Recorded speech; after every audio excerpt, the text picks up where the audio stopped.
लाडकी बहीण योजनेच्या 92 लाख लाभार्थी ठरल्या अपात्र. विरोधकांकडून सरकारशी कोंडी करण्याचा प्रयत्न.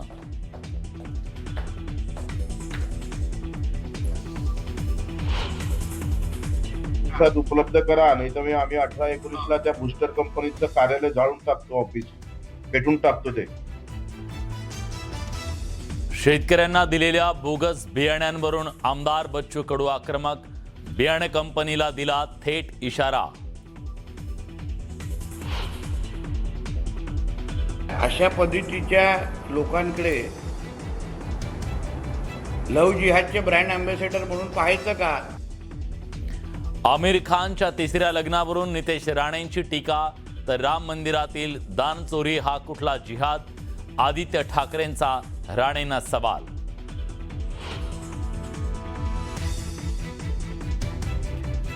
मुख्यमंत्री पदाच्या कार्यकाळात देवेंद्र फडणवीसांनी शरद पवारांना टाकलं मागे. सर्वाधिक काळ राज्याची धुरा सांभाळणाऱ्या नेत्यांच्या यादीत फडणवीस आता तिसऱ्या क्रमांकावर.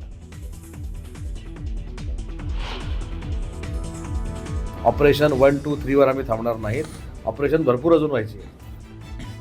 ऑपरेशन टायगर बाबत उदय सामंतांचा ठाकरेंच्या शिवसेनेला सूचक इशारा. मोशी दुर्घटनेप्रकरणी पर्यावरण विभागाचे प्रमुख संजय कुलकर्णी यांची तडकाफडकी उचलबांगडी. हलगर्जीपणा केल्याचा ठपका. तर वेस्ट टू एनर्जी प्रकल्पाबाबत उच्चस्तरीय समिती गठीत. दूध भेसळी विरोधात मंचरमध्ये निघाला सर्वपक्षीय मोर्चा. दूध भेसळ करणाऱ्यांवर कारवाईची मागणी. छत्रपती संभाजीनगरात एफडीएचा कारवाईचा धडाका. 2.93 कोटी रुपयांचं खाद्यतेल जप्त. 2 कंपन्यांचे परवाने निलंबित. आणि 18 जुलैनंतर मुंबईसह कोकणात मुसळधार पावसाचा इशारा. तर मराठवाडा विदर्भात पाऊस लांबण्याची शक्यता. आपल्या एसटीला तोट्यातनं बाहेर काढण्यासाठी आता पीपीई मॉडेल लॉन्च केलं जात आहे. एसटी डेपोच्या पुनर्विकासातनं उत्पन्न वाढवायचा प्रयत्न इथं होणार आहे. महामंडळ आर्थिकदृष्ट्या सक्षम करा असे मुख्यमंत्र्यांचे आदेश आहेत आणि त्यावरूनच प्रत्येक डेपोचा स्वतंत्र विकास आराखडा तयार करणार असं कळतंय. नागपूर, पुणे वगळता राज्यातल्या इतर ठिकाणी आता पीपीपी मॉडेल लागू होणार आहे. सार्वजनिक खासगी भागीदारीतून पुनर्विकासाला गती मिळणार आहे. तेव्हा धोरणात्मक प्रस्ताव आता मंत्रिमंडळासमोर लवकरच सादर होणार आहे. त्याचबरोबर मल्टी मॉडेल ट्रान्सपोर्ट हब विकसित करण्यावर सुद्धा सरकारचा भर आहे.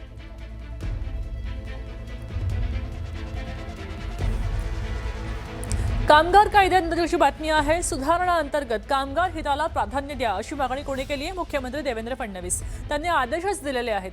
केंद्राच्या कायद्यांशी सुसंगत राज्यांची नियमावली तयार करणार त्यांनी असं म्हटलंय. त्याचबरोबर माथाडी कामगार, बांधकाम कामगार यांचं ही दुहेरी सदस्यत्व टाळण्याचा प्रस्ताव इथं असणार आहे. असंघटित घरेलू कामगारांसाठी स्वतंत्र कल्याणकारी योजना असणार आहे. सुरक्षा प्रस्ताव लवकरच मंत्रिमंडळासमोर सादर करणार आहेत. फडणवीसांनी बैठकीमध्ये हे आदेश दिलेले आहेत. बातमी सोलापूरमधनं आहे. इथं गेल्या 1.5 महिन्यापासून पावसानं दडी मारली आहे आणि त्यामुळे खरपाची पिकं जी आहेत ती अडचणीमध्ये आलेली आहेत. पावसाअभावी पिकं जळून जायची भीती शेतकऱ्यांनी आता व्यक्त केलेली आहे. शेतकरी पावसाच्या प्रतीक्षेत आहेत. दक्षिण सोलापूर तालुक्यामध्ये शेतकऱ्यांच्या बांधावरनं याचा आढावा घेतलाय प्रीतम पंडित यांनी. पाहूया. गेल्या 1.5 महिन्यापासून सोलापूर जिल्ह्यात पावसाने दडी मारल्याचं चित्र आपल्याला पाहायला मिळत आहे. सध्या आपण दक्षिण सोलापूर तालुक्यात आहोत आणि दक्षिण सोलापूर तालुक्याचा जर विचार करायला गेलं जवळपास 2,500 हेक्टर जी खरीपाची पेरणी आहे ती पूर्ण झाल्याचं चित्र आपल्याला पाहायला मिळतंय. मात्र गेल्या 1.5 महिन्यापासून पाऊस नसल्यामुळे जे पेरणी केलेले पिकं आहेत ते अक्षरशः वाया गेल्याचं चित्र आपल्याला दक्षिण सोलापूर तालुक्यातल्या प्रत्येक भागात पाहायला मिळतंय. त्यामुळे शेतकऱ्यांची मोठी दानादान उडालेलं चित्र आपल्याला पाहायला मिळतंय. पावसाअभावी कुठेतरी हे शेतकरी आहेत ते मोठ्या प्रचंड अडचणीत आल्याचं चित्र आपल्याला पाहायला मिळतंय. कारण आपण पाहतोय की गेल्या वर्षी याच भागात मोठ्या प्रमाणावर पाऊस झाल्यामुळे कुठेतरी जे शेतकरी आहेत त्यांनी मोठ्या प्रमाणावर शेतीची लागवड केली होती. मात्र यंदा जर पाहायला गेलं तर दक्षिण सोलापूर तालुक्यातील 100 पैकी केवळ 20% शेतकऱ्यांनी शेतीची पेरणी पूर्ण केली. कॅमेरामॅन चंदन बलूसा, प्रीतम पंडित, न्यूज 18 मराठी, सोलापूर. पीक आहे जे ते पूर्ण वाळून गेलेलं आहे. तर अतिशय पावसानं अतिशय वाईट अशी कंडिशन आमच्या आज या सर्व शेतकऱ्यांची झालेली आहे. तर याकडे सरकारने गांभीर्याने पाहावं आणि जवळजवळ उजनी धरण जे आहे ते 50%च्या आसपास आलेलं आहे आणि त्या धरणाचा फायदा आम्हाला खालच्या शेतकऱ्यांसाठी व्हावा. त्या धरणातील पाणी नदीद्वारे आणि शेना नदीद्वारे आणि कॅनेलद्वारे शेतकऱ्यांसाठी सोडण्यात यावे. आता शेतकऱ्यांना जे बोगस बियाणं दिलं गेलं असा आरोप होतोय त्यावरनं बच्चू कडू आक्रमक झालेत. 5 ते 6 दिवसात दुबार पेरणीसाठी बियाणं उपलब्ध करून द्या असं त्यांनी म्हटलंय. आमदार बच्चू कडूंनी कृषी आयुक्त सूरज मांढरे यांना फोन केला आणि त्यावेळी हे आदेश दिलेले आहेत. बोगस बियाणं दिलं, त्यानंतर शेतकऱ्यांची फसवणूक केली. आता या प्रकरणी पुढच्या 5 ते 6 दिवसात एका आठवड्याच्या आत बियाणं पुनर्लागवडीसाठी उपलब्ध करून द्या असं मांढरेंना त्यांनी फोन करून सांगितलंय. बुलढाणा जिल्ह्यात 690, अकोला जिल्ह्यात 865, अमरावती जिल्ह्यात 633. म्हणजे इतकं नुकसान झालं बियाणं बोगस निघाल्यामुळं आणि काही कारवाई काहीच नाही. म्हणजे तुमच्याकडे आता अहवाल गुन्हे दाखल होऊन आता शेतकऱ्याला पेरायलाच बी नाही आहे ना. शेतकरी कधी पेरणार बी? तुम्ही सांगा, तर डबल पेरणी करायची असली तर त्याला बी तर उपलब्ध शासनानं लगेच करून दिलं पाहिजे, नाही तर कंपनीकडून करून घेतलं पाहिजे तुम्ही. कंपनीकडून करून घ्यायला पाहिजे आणि त्या पेरणी गिरणीचा खर्च तातडीने दिला पाहिजे.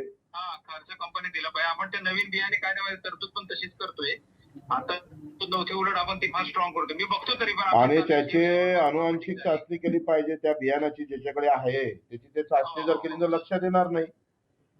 आणि आता तुम्ही 5-6 दिवसात उपलब्ध करा, नाही तर आम्ही 18-19ला त्या बुस्टर कंपनीचं कार्यालय जाळून टाकतो, ऑफिस पेटून टाकतो. ते नाही, आम्ही पण करतोय कारवाई. बिलकुल ते लोकांना अद्दल घडवायला पाहिजे. काय नाही तर आम्ही पेटवतो म्हणून सांगून देतो त्यांना, नाही तर आम्ही ते तहलका करतो. हे पुढं कुठल्याही कंपनीनं अशा पद्धतीनं धाडस केलंच नाही पाहिजे. बरोबर आयुष्य खतम होतं त्या शेतकऱ्याचं. आपण पूर्ण आपण ते कायद्यात अशी तरतूद करतोय की त्या हंगामाचे पूर्ण पैसे त्या कंपनीला द्यावं लागतील, अशी तरतूद करतोय. आता तर गेले ना, मेले ना बिचारे. आता सरकारनं समोर आलं पाहिजे ना. मग तुमचा कायद्यात तरतूद नाही तर सरकारला प्रस्ताव पाठवा मदतीचा, का जेवढं नुकसान शेतकऱ्याचं बियाणामुळे झालेलं आहे. आता बातमी जालन्यात आहे. इथं अनेक ठिकाणी अनेक भागात सोयाबीनचं बियाणं उगवलंच नाही. त्यामुळे जिल्ह्यातला शेतकरी आता हैराण झालाय. गोलापांगरी, परतूर, मंठा तालुक्यामध्ये या परिसरात ग्रीन गोल्ड कंपनीचं सोयाबीन उगवलंच नाहीये. तर काही भागामध्ये आपण पाहिलं फक्त 30% सोयाबीन उगवलंय. त्यामुळे यात शेतकऱ्यांचं मोठं नुकसान झालंय आणि दुबार पेरणीचं संकट आता शेतकऱ्यांवर उद्भवलंय. त्यामुळे तत्काळ याचे पंचनामे करावे, नुकसान भरपाई द्यावी, अन्यथा भेसळ करणाऱ्यांना फटके मारू असा इशारा शेतकऱ्यांनीच दिलेला आहे. त्यांच्याशी बातचीत केली आहे आमचे प्रतिनिधी रवी जयस्वाल यांनी. पाहूया. जालना जिल्ह्यातल्या अनेक भागांमध्ये सोयाबीनचं बियाणं बोगस निघाल्यामुळे शेतकऱ्यांचं मोठं नुकसान झालंय. तर ज्या शेतकऱ्यांचं बियाणं बोगस निघाले त्या शेतकऱ्यांवर आता दुबार पेरणीची वेळ आली आहे. त्यामुळे आमचं नुकसान भरपाई देण्यात यावी अशी मागणी काही शेतकऱ्यांनी केली आहे. माझ्यासोबत काही शेतकरी आहेत. दादा, मला सांगा की सोयाबीन बोगस निघालेलं आहे, बियाणं बोगस निघालेलं आहे, काय तुमची मागणी असणार याला? मागच्या 3 वर्षापूर्वी देखील अशाच पद्धतीनं काही कंपन्यांनी बियाणं त्या ठिकाणी डुप्लिकेट दिलं होतं आणि त्याच्यामुळं मराठवाड्यामध्ये, संपूर्ण मराठवाड्यामध्ये 50% शेतकऱ्यांचं हे बियाणंच उगवलेलं नव्हतं. परंतु अशाच पद्धतीनं या वेळेस एका कंपनीचं या ठिकाणी बियाणं आहे, ग्रीन गोल्ड. विशेषतः ग्रीन गोल्डच्या बाबतीत अनेक शेतकऱ्यांच्या त्या ठिकाणी तक्रारी आहेत. मुळातच यावर्षी दुष्काळ सांगितलेला आहे, पाऊस कमी आहे आणि ह्या अशा परिस्थितीमध्ये हे जी पेरणी बळच झालेली आता पाऊस पडल्याच्या नंतर, आणि त्याच्यामध्ये आता हे बियाणं जे पेरलेलं बोगस बियाणं हे उगून नाही राहिलं आणि याच्यामुळं शेतकऱ्याच्या याच्यावर खूप मोठं भुर्दंड पडत आहे.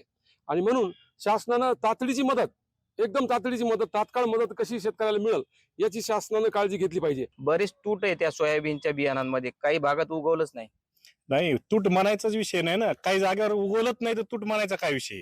आणि ग्रीन गोल्ड असं बियाणं आहे की यावर्षी त्यानं म्हणजे दरवर्षी थोडंफार होतं, पण यावर्षी असं झालं की ते कुठं उगवलंच नाही. आणि ते उगवले नसल्यामुळे आता निधी माझं मत आहे की तुम्ही तात्काळ लगेच जिथं पंचनामे तात्काळ सुरू करून ताबडतोब देण्यात यावे. आज बियाणं उगवलं नाही, शेतकरी संकटात आहेत, परंतु याचं मूळ कारण म्हणजे इथली व्यवस्था, इथले अधिकारी, एकही दुकानावर अधिकारी जात नाही. कोणतं बियाणं आणायलेत, कोणतं भरायलेत, कोणतं विकायलेत, याची कुठलीही शहानिशा न करता आतापर्यंत शेतकऱ्याला असंच गंडवलेलं आहे. आणि एकदा जर शेतकरी याच्यातून बाजूला गेला पेरणीमधून, तर त्याला पूर्ण वर्षभर या ठिकाणी ती भरपाई होत नाही.